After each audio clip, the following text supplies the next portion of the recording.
Hi guys! So this is the video that I was promising you all last week about the research proposal. So in theory, hopefully you have pretty much completed your annotated bibs based on the assignment that Miss Bamble put up for you guys last week. Sometime later in this week, I'm going to try to get it done by Wednesday, maybe Thursday. Excuse me. I will go into your annotated bib assignments and I'll leave you guys some comments, some feedback. If I see any like glaring problems, like you're not using the right APA format or, you're missing information from your references or something like that. I'll go in and try to give you guys each a little bit of feedback on your annotated bibs so that you can have some time to sort of perfect them before you turn them in. With that being said, the new due date for 2.1 is now Friday, which is the 3rd. So the new due date is April 3rd, which is Friday. It'll be due at 5 o'clock on Blackboard. I'll talk at the end of this video about how you will upload your project 2.1, since this will be the first time that you guys are turning in a major project online rather than in person. So look out for that feedback on your annotated bibs, and then, like I said, we'll talk about the due date being moved back and how to turn in your annotated bib and proposal on Blackboard later in the week. So before we get into the research proposal, I wanted to let you guys know that I have finished grading 1.2. Those grades are in Blackboard. The feedback function, or the way that you'll see the feedback, is to actually go into your grades. So hold on, let me pull up Blackboard and see if, I don't even know if I can see this because I'm an instructor, but I will try. No, I can't. Okay, but here. So when you go into Blackboard, if you go up to the top to where your name is here, on the left-hand side, there will be a grade book option. I don't have that because I'm an instructor and not a student.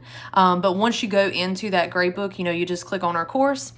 It will show you, it'll show you the grades for the course, and you'll see like a little comment bubble kind of thing next to 1.2. So my feedback will be in there. You guys did really well compared to my last group of 2201 kids, because I looked just out of curiosity, and you guys averaged about 7 points higher than they did, which is almost a whole letter grade, which is awesome, guys. I'll put up in the announcement that has this video link in it, I'll also put up the grade distribution. So the class average was an 81 or a B minus, which is really not bad at all. Had lots of B's and A's. A couple of C's and a couple of D's, but for the most part, everybody did pretty well. One of the biggest issues and reoccurring issues that I saw, and I think that there was some confusion about this because when we were talking in class, was that a lot of you were using the old version of APA. So APA updated and released their new version in October of 2019, I think. But so the new version of APA is what you should be following. So Pocket Keys, your little book, has the old version of APA. So unfortunately, you don't want to be referencing Pocket Keys because it's an out-of-date version. To look at APA, what you need to do is follow Purdue OWL online. That's hold on, I'll show you again. That's Purdue, Purdue, OWL, which stands for Online Writing Lab. If you just Google Purdue OWL APA, it should come up. Now, what you do want to make sure is when you're looking at the APA guide on Purdue OWL, there'll be at the top of the page this little note that says it reflects the version of APA 7, which is the current version.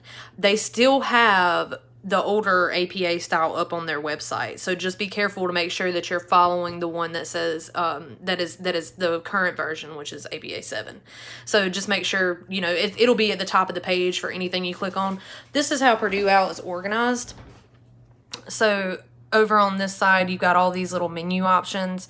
It'll show you, you know, general formatting. That's going to be, you know, what your title page looks like, what your abstract looks like, what font and stuff you should be using, that kind of thing. And then you've got in-text, and it'll go through in-text for, you know, authors, and then just the basics. And then they have all this stuff on reference list. So for you guys, what's going to be most applicable to y'all is going to be articles and periodicals or electronic sources. So if you go over here and you click on this, let's see if my computer will work. My internet's been doing something funky all day.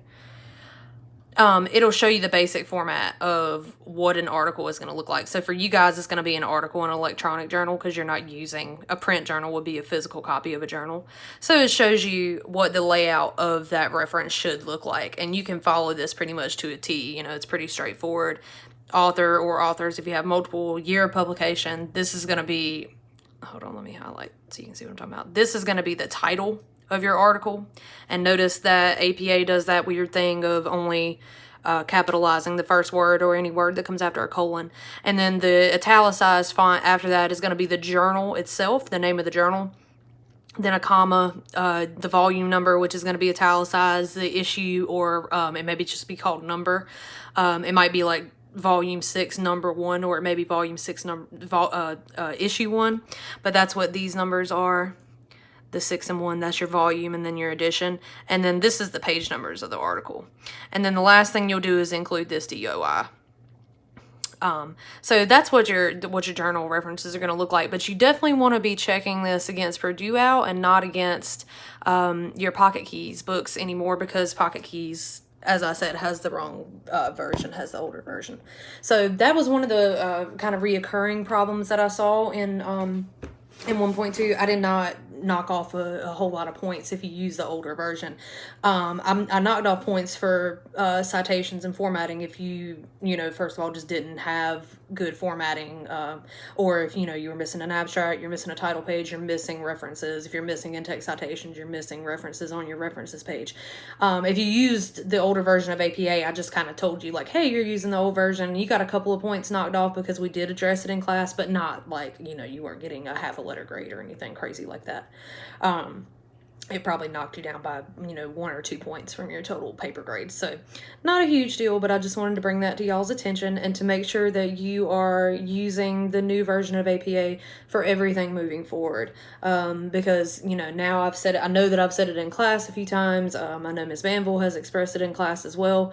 And now, you know, I have it on this video. So if you don't use the new version of APA, that's just because you didn't listen. So moving forward, if you do use the older version of APA, it is going to affect your grade more so than it did on this project.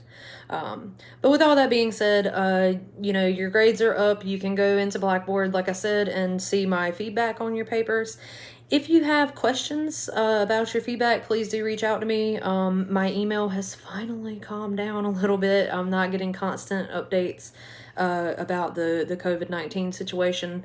So if you have a kick, do kick me, because you're going to get to me a little bit quicker than if you email me.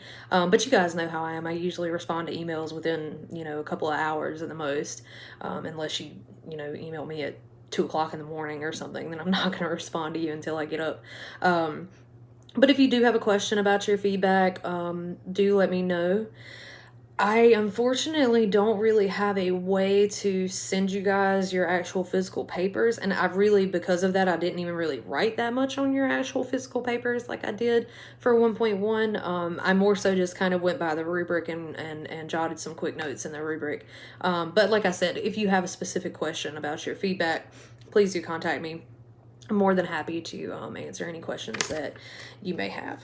So, like I said, the grade distribution will be put up in the announcement that has the link to this video. So check that out if you're interested. And class average was a 81, which is really not bad at all. I'm really proud of you guys. Actually, you did significantly better than my last group of 2201 students. So you should be really proud of that. Okay, so moving into the research proposal. Like I said, you should, in theory, pretty much have your annotated bib done, or have a lot of the legwork from your annotated bib done at this point. So now if you do need to make changes to your annotated bib, it's just going to be going in and kind of editing, or maybe making sure that your references are, in the current APA, and just fixing those. And I will be getting into those later this week and giving you guys some feedback. I'm hopefully going to have that done by Wednesday.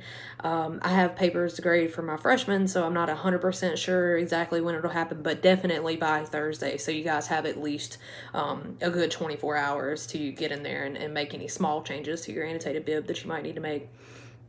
We're going to move in now to the research proposal. So I know I told you in the last video that I had put up a sample annotated bib and a sample proposal under the 2.1 tab. I went back and looked at those and realized that I never updated them from their original form-ish. So they're, number one, they were in MLA, which is not really going to help you because you're not using MLA. And number two, I had a lot of like this highlighting stuff going on, and that was because I was, originally using them actually in a face-to-face setting where it'd be a lot easier to explain all that highlighting and all that. So I took those documents down. I figure that you guys don't really need the sample annotated bib because of all the work you did last week on the annotated bibs.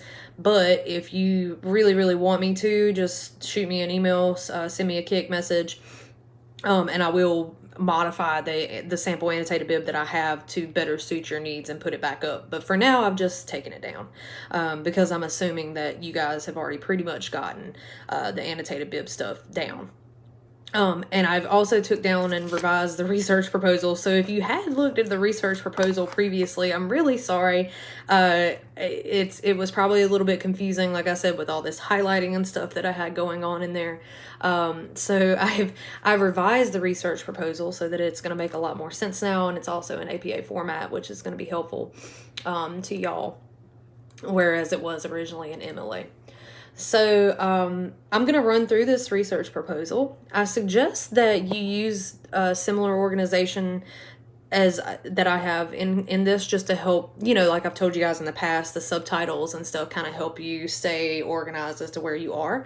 I'm going to explain what each kind of section of the proposal is and what you're seeking to do in each one of these sections. Hold on just one second. I want to check and see. Yeah, okay, so your proposal is supposed to be 2 to 3 pages. The sample proposal that I've put up is a little over, actually it's more like 4 pages. So the proposal that I have up, you do not need to have a proposal that is that long. The reason this proposal is so long is because this is an actual proposal that I wrote for a paper. A paper that I never wrote, interestingly. But this is a proposal that I had to do as an assignment, and as a graduate student, we typically have to be more thorough. This is actually a trimmed back version of my original proposal, which I think was like 8.5 pages. So you certainly do not need to have 4 pages. I just want to show you guys where I was going with my proposal. And as always, this is a sample. It's not going to be in a topic related to y'all's topic because my field obviously is English. More specifically, my field is literature. So I write about literature. And so that's what you're going to see in this proposal. But the goal of your proposal is the same exact goal that I have in this proposal. So I'm just going to walk through it really quickly. Just to give you a tiny bit of background, it's essentially a paper proposal for a paper that's making an argument about female characters and feminism in Shakespeare's Hamlet.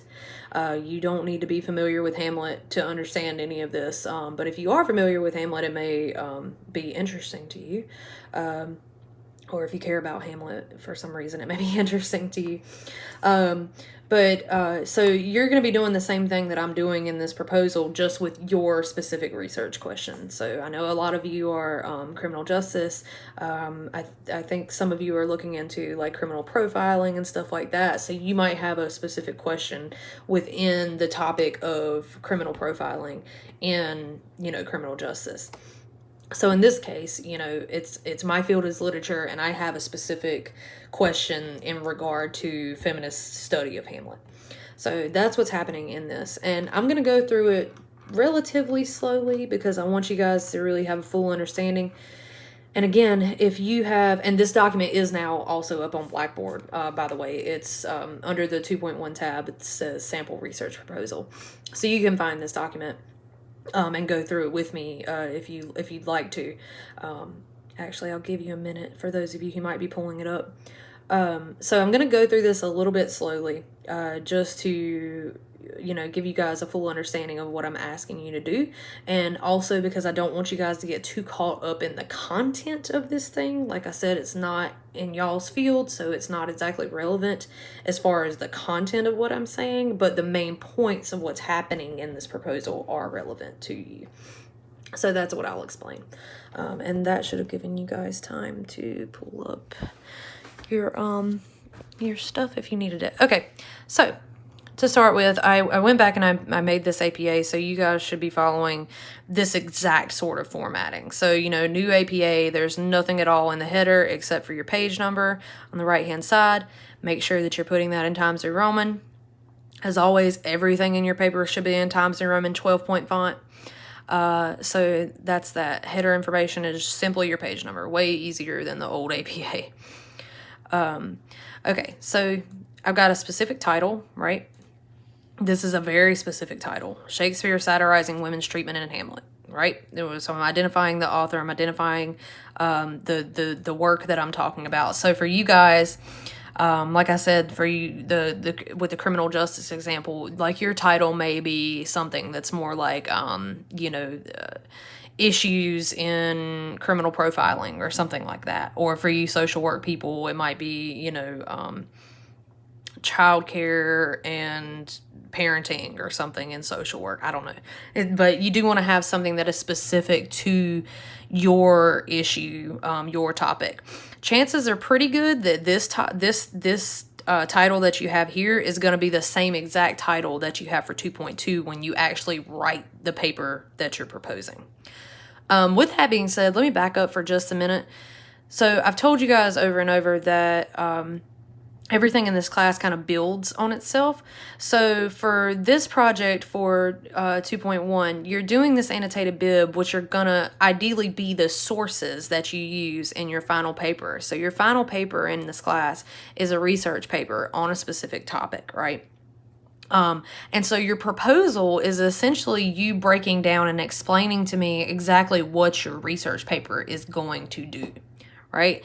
You do this kind of writing in a lot of different fields. For those of you who are thinking about going into graduate school or who are thinking about going into, a very professional aspect of your career, then there's a good chance that you're going to have to write something similar to this where you're saying, hey, I'm doing research on this thing, give me money. Or, hey, I'm doing research on this thing and here's why it's relevant. Here's why it should be published. Here's why people should be paying attention to it.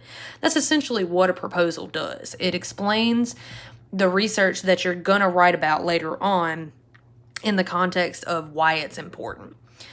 So we'll talk more about that as we go on.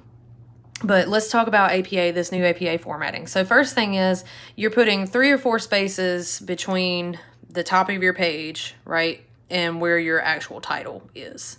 I think I did 4 here, but I think this official guidelines say 3 or 4. I'm not really going to be a stickler about that, but generally speaking, you want 3 or 4 spaces from the top of the page to your title.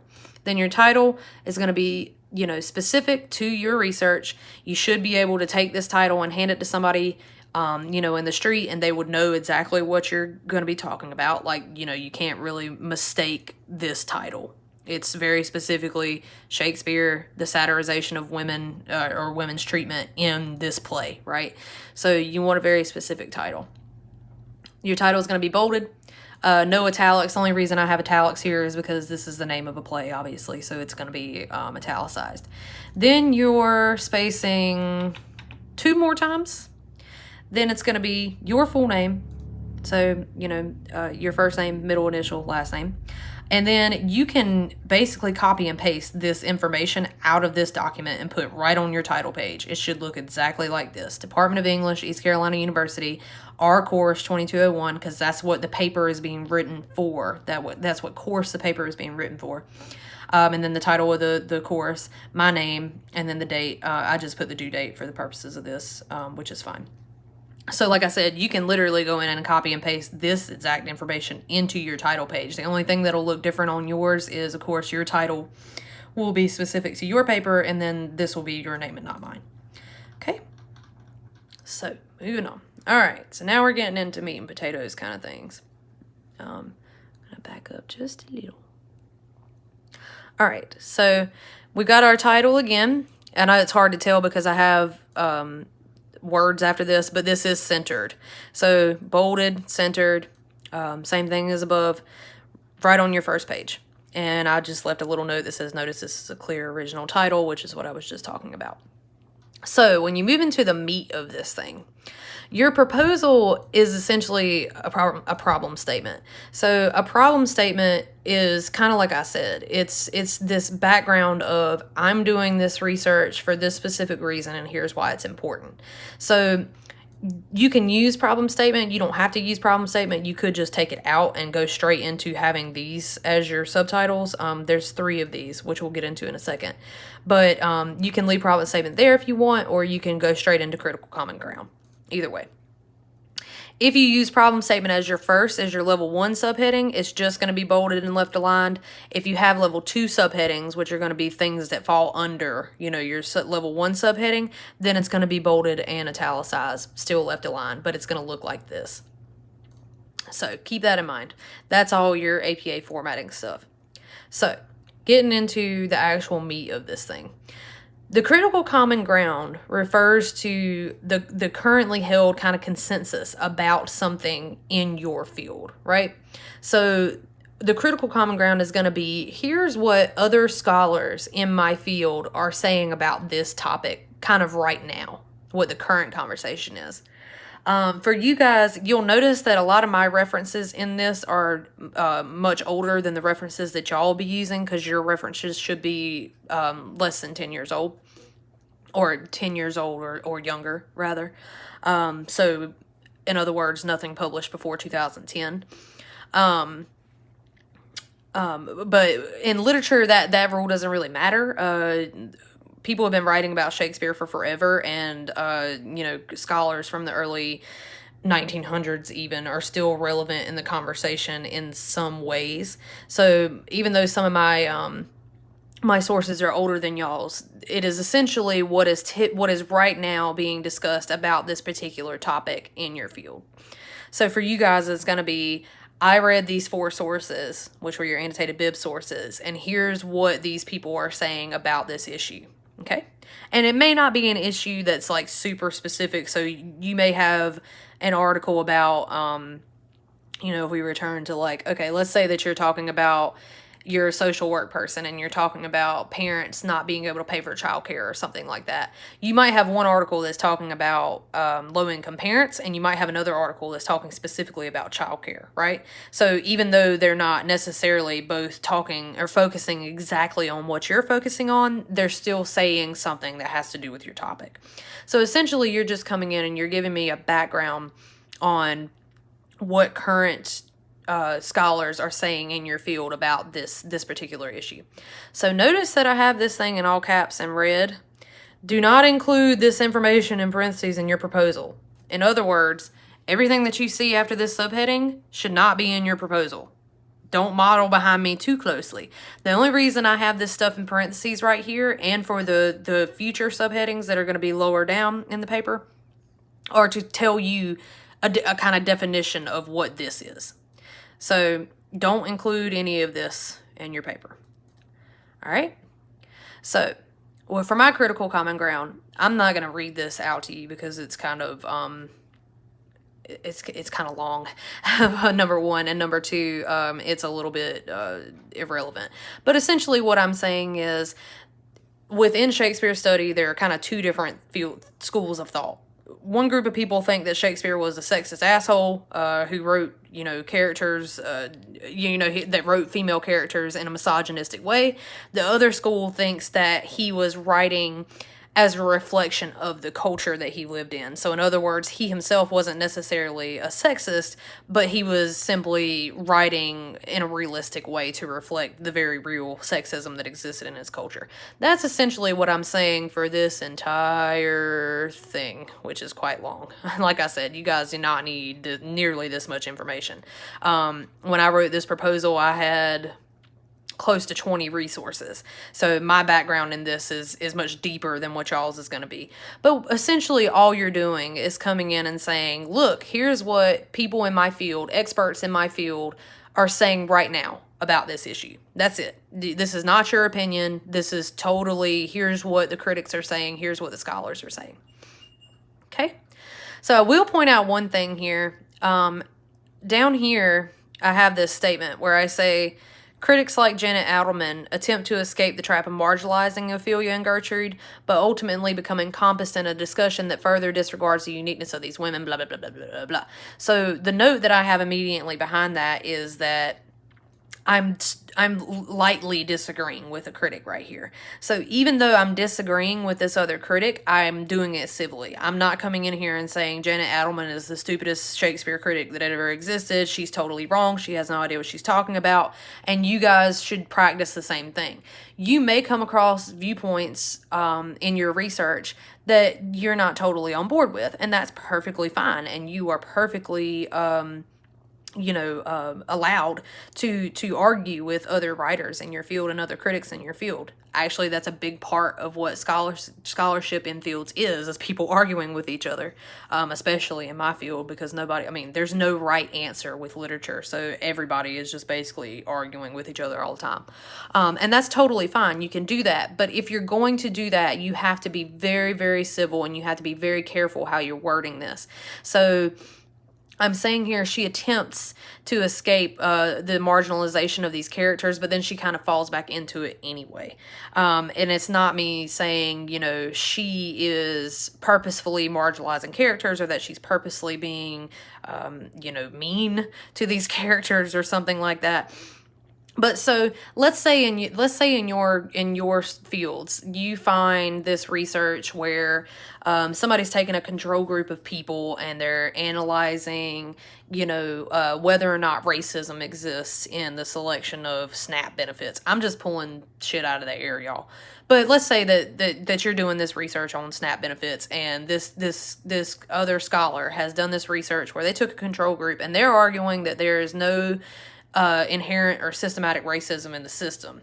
But then when you start digging into it, you notice that the control group that this person is using is problematic, because maybe they're not getting people from a big enough area. Maybe they're not getting enough participants. Maybe they're not analyzing enough states or something like that. So what you could do is say, even though this person presents valid research, that research is flawed, and here's why. Right? So it's not coming in and totally discrediting what they've done, but rather it's coming in and saying, hey, I see what you've got here, but there's an issue with it, and here's the scholarly reason why I'm going to argue with you. So like I said, if you do disagree with somebody, that's totally fine. Just make sure that when you disagree with them in your writing, you're being very civil, you're being very professional. It's not an attack. It's not, a backhanded thing of you're doing poor research or something like that. It's simply saying, hey, there's this issue with the thing that you did, and here's how I know there's an issue. So you're never just saying it and not backing up that argument. You can't just come at somebody and say you're wrong. You have to give them a reason why. So just be careful. I don't know that any of you will be arguing with anybody, but if you do, just make sure that you remember that. I'm not going to read this either because it's not relevant, but I did want you guys to notice that right here, I have actually a double quote. So I say, James Marino, here's his quote. And then I come down here and say Abigail Montgomery, who's a different scholar, and then I give a quote from her as well. So if you double quote somebody for some reason, and I don't find it likely that you will, this is what your formatting is going to look like. So for the first scholar, it's the year that the thing was published, comma, the letter P, period, to stand for page number, of course, and then the page number. Then you'll use a semicolon to show that you're moving on to the next citation, and then you'll do the same exact thing. This is the year of publication, page number. Okay? Of course, if you don't mention the name of the author in your sentence, you're going to need to add them right here. It'll go immediately before the year, and it would just be, well, hold on. I'm going to try to type one-handed. This will be interesting. Just like that. Marino Common, or the, you know, the author's last name. If you have multiple authors, it'll be, you know, that, and then et al. Beautiful. But if you mention your author in your sentence, you don't have to put them in the in-text citation. That's just for your knowledge. I don't have very many in-text citations in this because I don't quote a whole lot. But when I do, I definitely have in-text citations. Oh, with that being said, also, chances are pretty good that if you do actually quote somebody, or, you know, talk about, even if you're paraphrasing what their argument is about something, it's only going to be in this critical common ground section, because the next sections after this are much more about your specific research and your opinion. So you're going to move from what's being talked about right now into your own opinions, your own research. So chances are pretty good, like I said, that if you do quote, it's only going to be in this first section.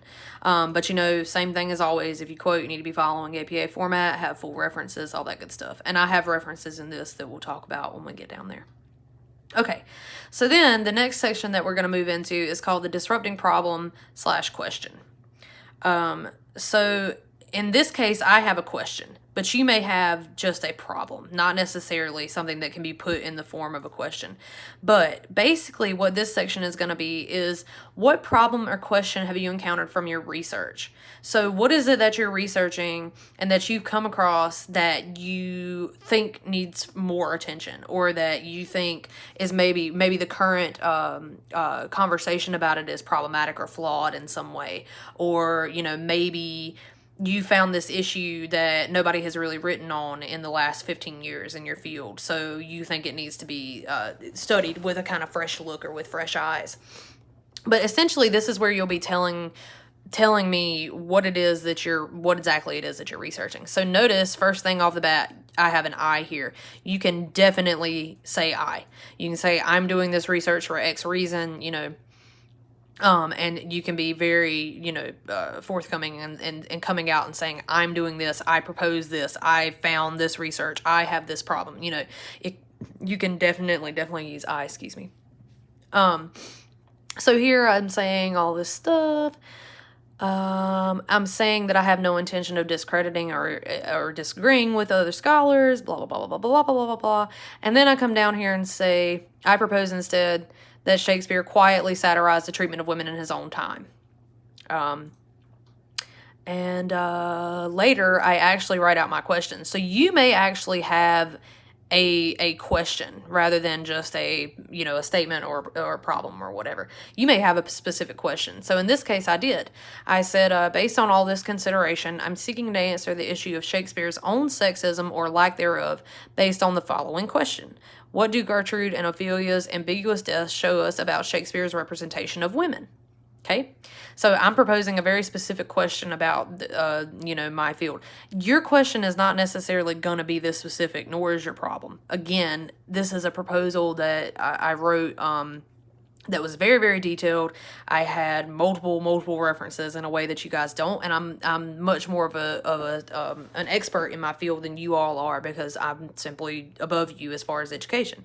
So you do not necessarily have to have this super specific, unique, groundbreaking, nobody has ever asked this question in my field before. That's not necessarily going to be the thing.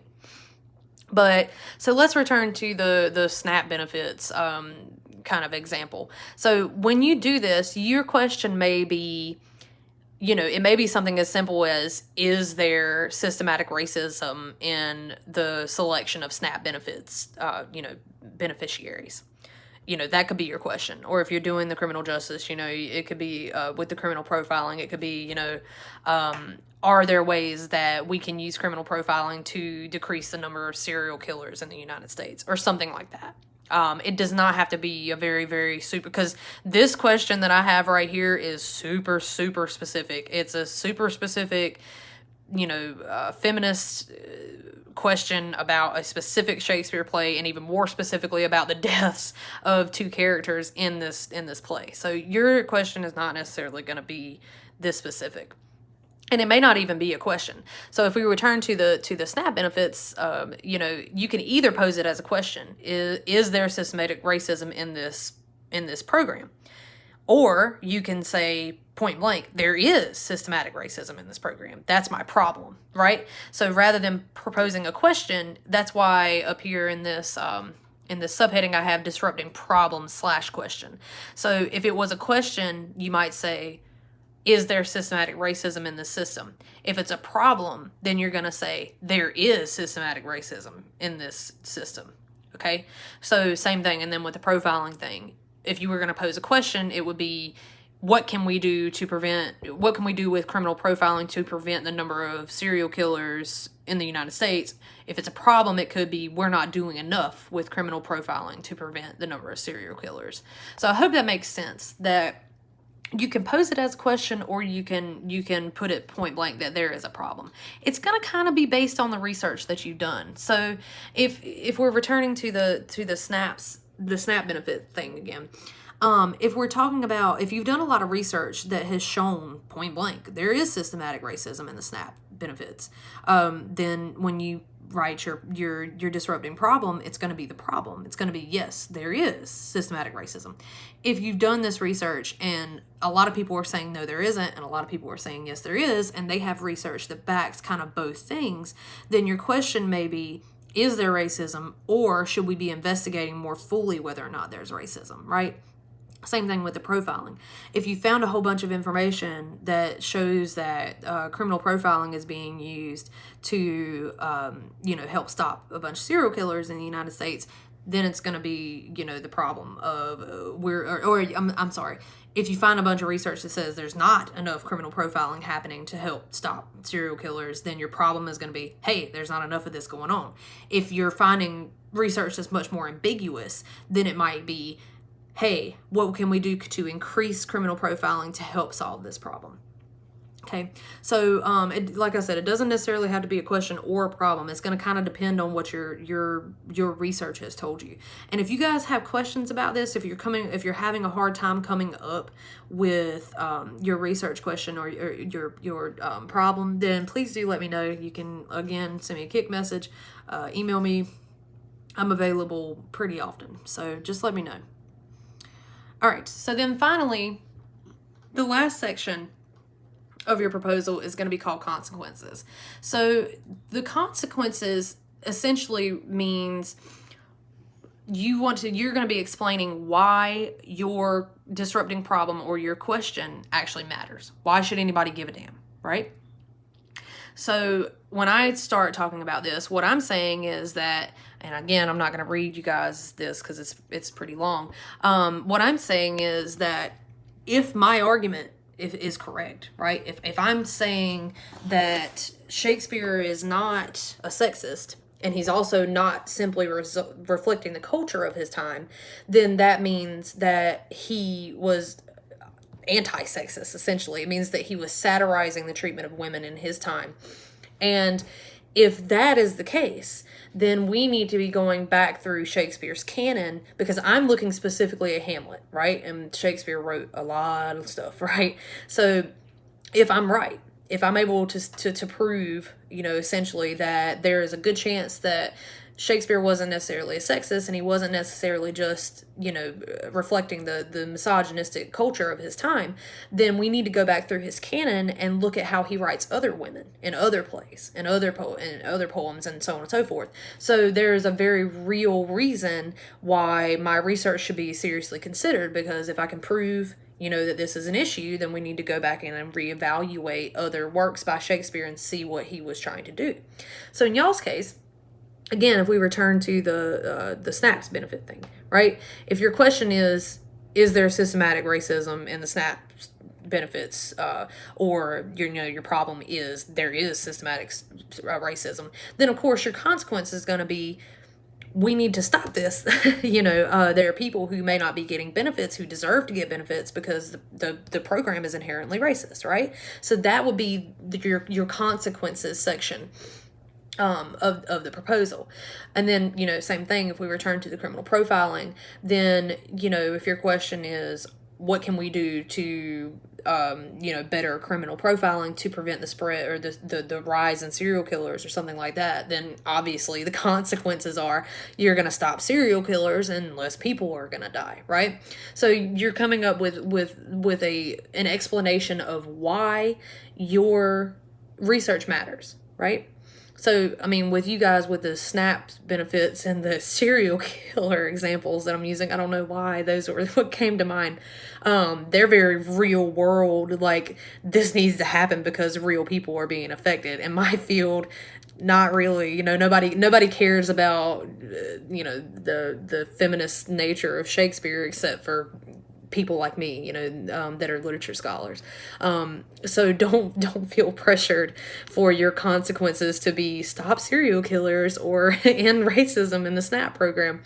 It doesn't have to be something that massive. It could be, it could be that this is an issue that's not being paid enough attention to. It could be that no new research has been done on this in a very long time. It could be, it could be a myriad of things. It doesn't necessarily have to be some grand, there's real world consequences if we don't do this research with like with the SNAP and serial killer examples. So, it's like I said, in my case, the consequences are, if I'm right, we need to go back in and re-examine Shakespeare's canon. In your case, it may be, if I'm right, we need to go back in and, give more credence to this particular theory that was proposed in the, I don't know, early 2000s, or, this is something that we haven't done enough research on. We need to continue looking into this. But yeah, so that's essentially what your consequences section is. It's probably going to be the shortest part of your paper, because generally speaking, unless you have like a myriad of reasons why, this research is super important, you're just going to have one. So it's just going to be kind of explaining why there is at least one good reason why this research should be done.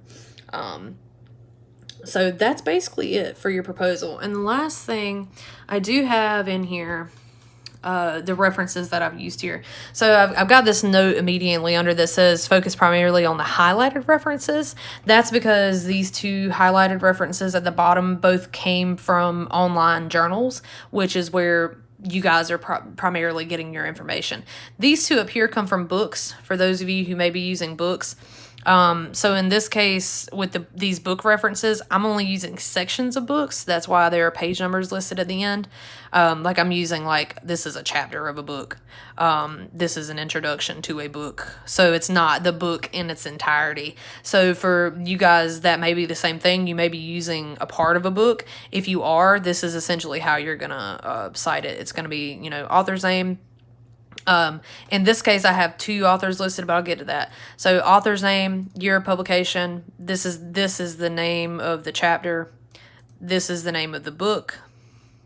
And then I have this edited by David Young because Janet Adelman is not the author of the book. She's the author of this one particular chapter because it's a collection of essays.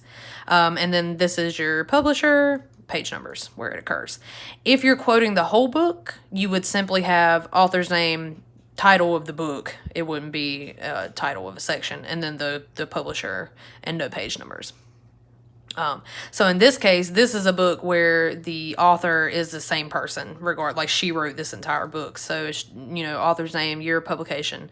I'm only using the introduction, so I'm citing the introduction.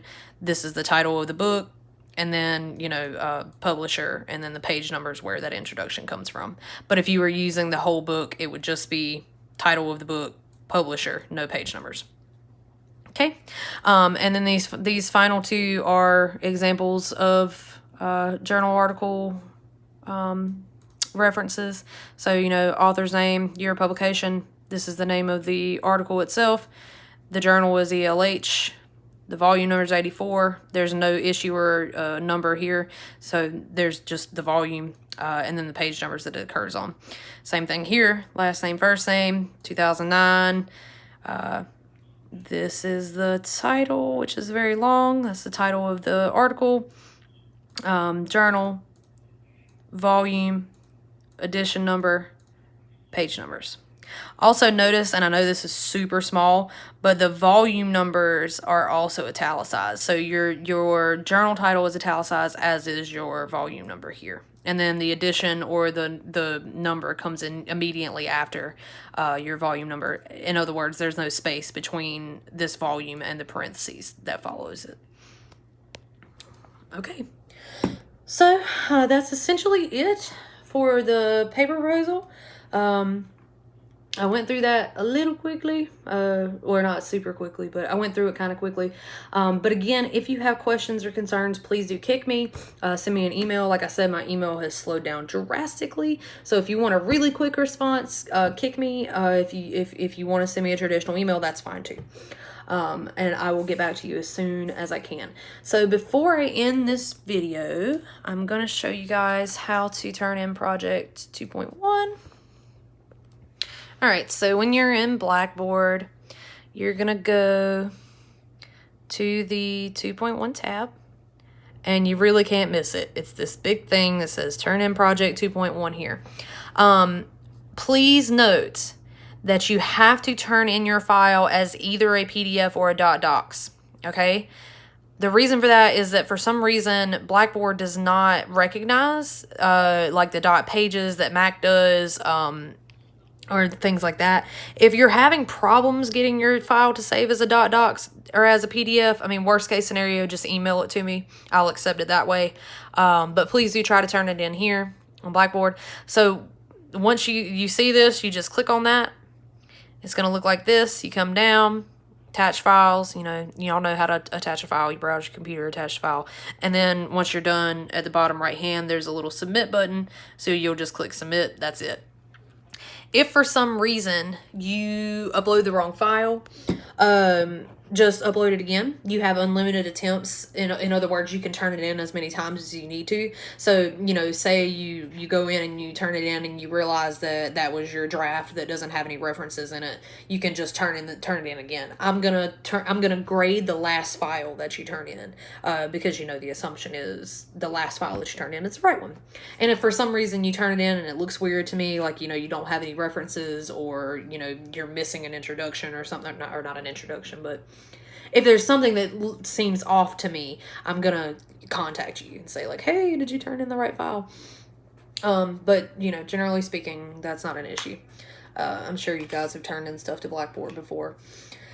Okay, so look for annotated bib feedback, hopefully by Wednesday, but definitely by Thursday. Work on your proposals in the meantime. Like I said, your proposal is supposed to be 2 to 3 pages, so the sample that I have up is extremely long compared to what you guys should actually write. So don't open that file and be freaked out and think that you need to have a 6-page proposal. You absolutely do not. You know, maximum 3 pages. So really not bad. Make sure that you use an APA. If you want to, and I don't know how this will work as far as formatting, but if you would like to, what you can do is basically, so hold on, let me open up my proposal again. If you want to turn them in as one file, your annotated bib and your proposal, what you can do is have the proposal first, like this. And then when you get down to where your references would be, rather than this being references, just call this annotated bib and dump your annotated bib right under that.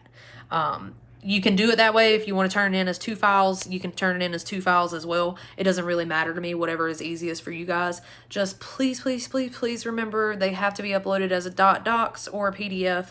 I don't want to have to track you down if you turn in a pages. So just please remember that. And I will see you guys next week.